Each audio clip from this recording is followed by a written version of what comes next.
So the few I don't have a lot to brag about. So some of the few flexes that I feel like I have in life is that one, I have no children, and two, I never fell for the masculinity thing that the masculinity algorithm thing that was being thrown at guys a couple of years back, because you gotta take a look at like what's happening with those guys today, right? I mean, to put this in perspective, Kevin Samuels is dead, and Myron Gaines is, a white supremacist. And I mean, like and Andrew Tate. Well, we all know what's going on with Andrew Tate, and if we don't, I recommend you look it up. It's ridiculous.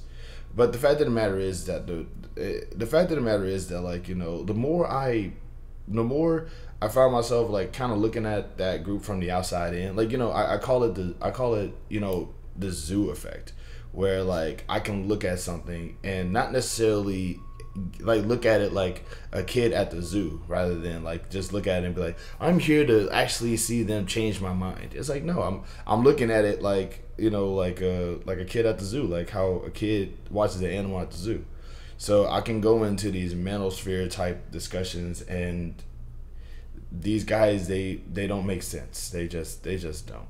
But also the whole concept of masculinity and femininity, and stuff like, and that whole the whole idea of here are certain things that you can do to improve your life type of scenario. It all feels like it just feels like white supremacy wrapped in different boxes. You know what I mean? Like, okay, for example, right, like the whole concept of masculinity, right, is, like you gotta have, like, you gotta have big muscles, you gotta be rich, and you have to have like ridiculously crazy good luck with women, right, if you're a dude. But femininity is, I don't know, the color pink, a dress in pregnancy. I don't know how these things go. But the whole concept is that, like, it kind of writes like a white supremacist fantasy, like a white supremacist fanfic of what they thought the 40s was like. You know what I mean? And, it's like, and let's just think about that for a second too. Like, there's a lot of good that comes from pursuing these things, but there's a lot of bad that comes from these as well. For example, let's just tackle the whole concept of masculinity. Like I said, it all goes back to white supremacy, okay? Because, like, for example, masculinity, right? Big muscles, fitness, right? So now you got like, so it goes from maybe pursuing fitness to trying to figure out who's a good trainer. You probably might find a good trainer, and this good trainer probably might tell you, like, they're probably either A, try to sell you supplements or whatever, or B, try to basically tell you how to change your life for the better. You know what I mean? And then when they do that, you find out that they have a bit of an attitude problem, or they're yelling at you all the time, or they're trying to convince you that, like, Donald Trump is actually an alpha male too, and but, like, you don't need, like, the whole idea about having, like, you don't need big muscles in order to be a man. But if you're trying to do the whole I need get but big muscles to be a man community, those guys, they will try to convince you of other things that make you a man besides having big muscles. You see what I mean? And it almost always boils down to, like, you got to follow this certain ideology and this whole new perspective in order to be a man. And that ideology and perspective is almost always white supremacy, or something that's adjacent to white supremacy. Or let's just say you need a lot of money to be a man, right? So you go into, finance community, the capitalism community, the money community, the financial growth community, generational wealth, all this other stuff. Like, when it has something to do with money, so you're in there. So now you got, like, all these dudes basically giving you all the business finance jargon about how to make the money. And next thing you know, they're telling you about, next thing you know, you find yourself interacting with guys who either A, are con artists, scam artists, grifters, or did something that specifically only worked for them that they assume will work for other people, and are so devoted to this idea that it worked for them, so it has to work for everyone, that they're incapable of understanding that might not be the case. So they will say, well, you're just not trying hard enough. Like, basically, in other words, you're doing what they're saying, and because things aren't going the way that you need it to go, they're blaming you for not doing what they're saying better. which is, once again, and I can't stress this enough, you should, when in reality, you shouldn't need to be rich in order to live happily in America. You should be able to live happily in America with no income. Honestly, like, income is supposed to just be for like certain things, but you shouldn't have to be rich. But in America, the whole concept is, well, you need to have big muscles and be rich in order to be a man, blah blah blah, right? So rather than challenge, why should I be rich in order to just be happy in America? Instead, you're saying, oh no, I gotta get rich as quickly as possible. Where's all the finance gurus at to tell me how to do it? Which, by the way, they all lie.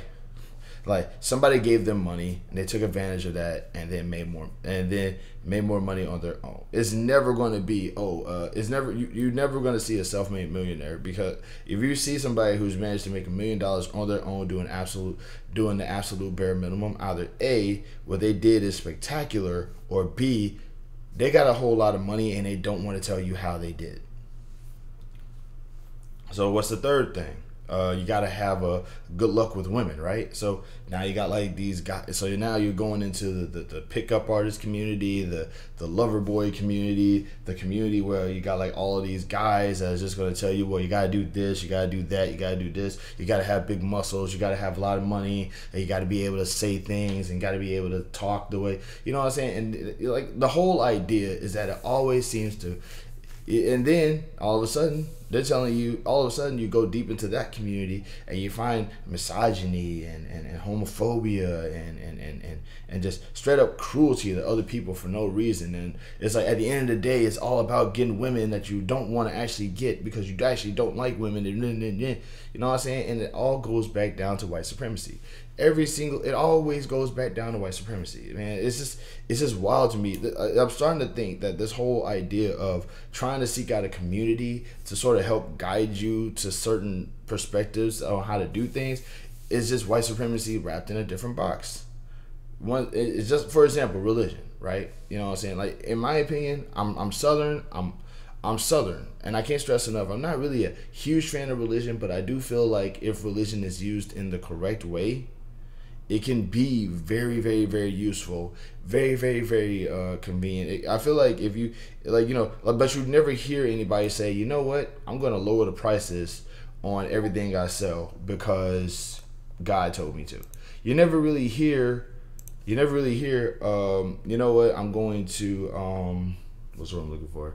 Like, I'm going to build a homeless shelter because that's what Jesus probably would have done.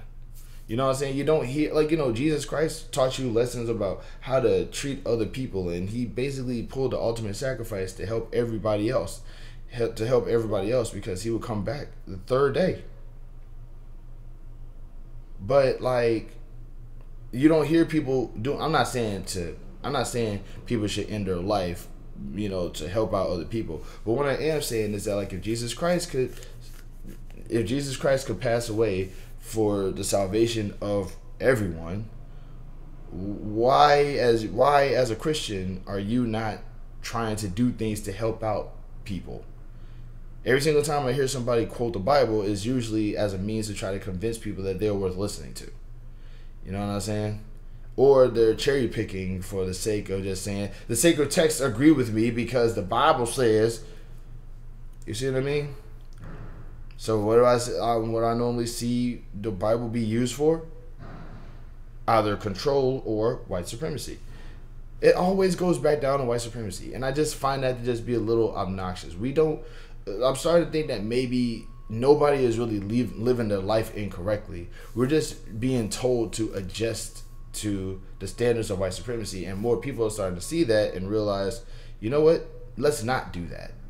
I shouldn't have to be rich to be happy. I shouldn't have to have big muscles to be a man. I shouldn't have to, you know, have like ridiculously obscene, crazy luck with women in order to be considered a man. You know what I'm saying? We have all of these ridiculous standards that are like being thrown at us about what we should be doing with our lives at certain ages and all this other stuff. And some of it makes sense, but a lot of it don't. You remember back in the day when people used to say men, if you're a man who cooks, you're feminine? You remember that? You know, because apparently feeding yourself is a womanly trait. Cleaning up after yourself is a womanly trait. who do you think actually? Then you gotta kind of ask yourself, who brought this up? My answer is simple. White supremacists did, because these people don't know what they want at the end of the day. But my whole thing is that, like, now that I'm aware that, like, stupid things, it's like, the whole idea that stupid things from the 1950s shouldn't really affect today's standards.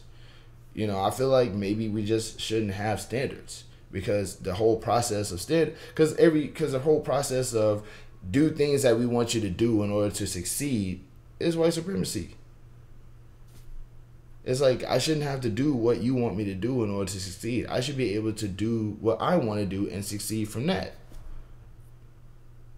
I know that sounds like a ridiculously entitled statement, but it's like, if I had to put my success in the hands of, like, other people who are in charge of me or over me in some fashion, if I have to continue to do that, then my freedom is being taken away. In order for me to do anything, I have to hope that they just like what I'm doing in order to, like, that should not be the case.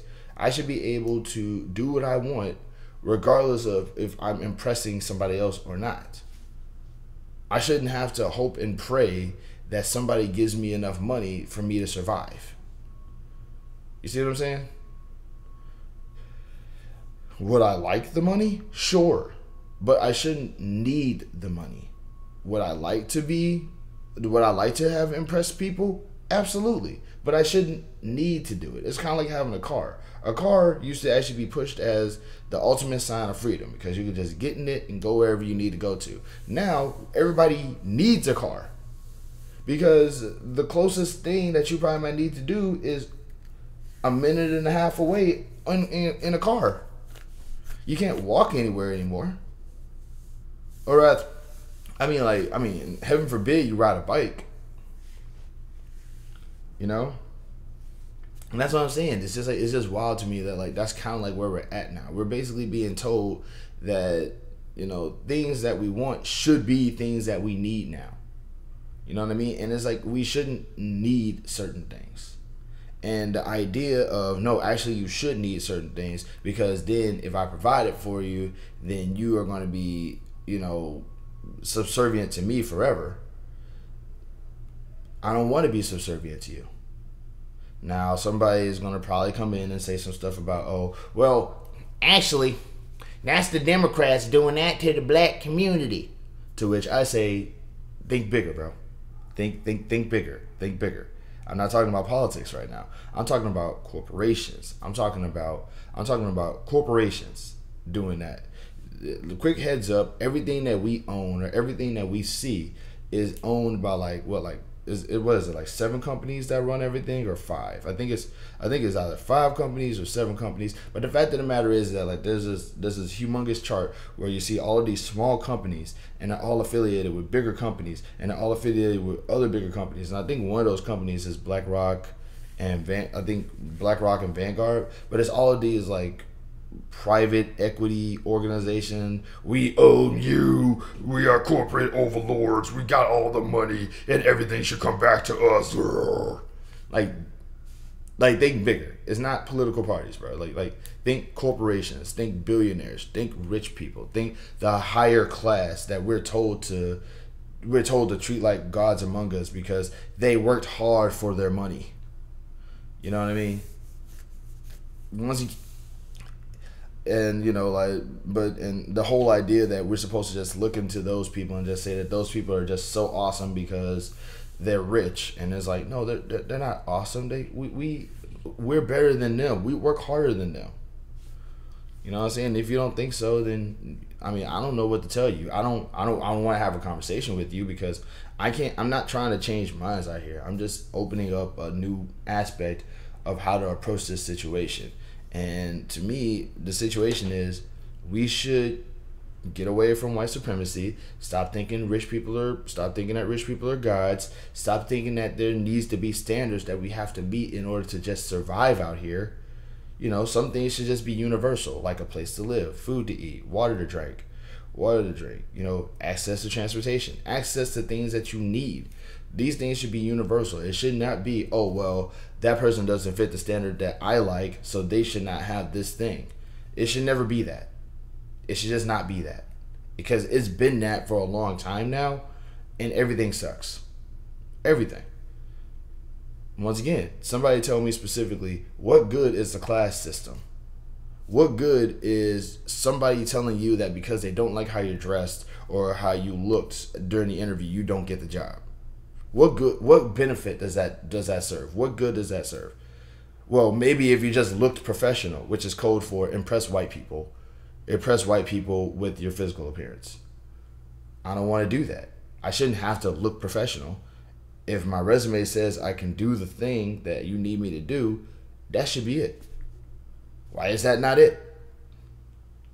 You're telling me I have to look like a supermodel too? I don't have money to do that. You could pay me the money.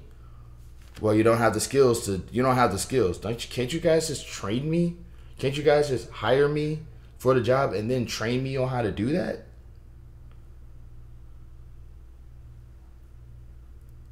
Well, that doesn't make any sense because then that would just mean that school is a waste of time. It's not.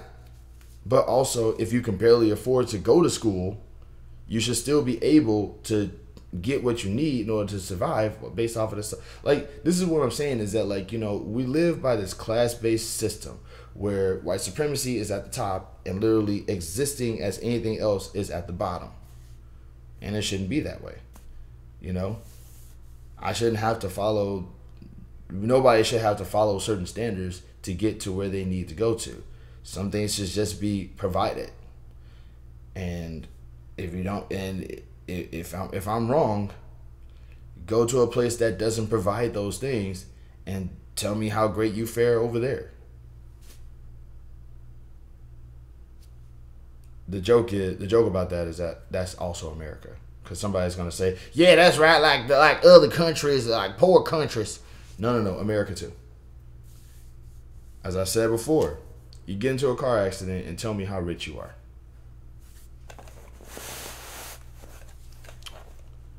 I have no clue where I was going with this. I'm just, at this point now, I'm just infuriating white supremacists. Love and peace.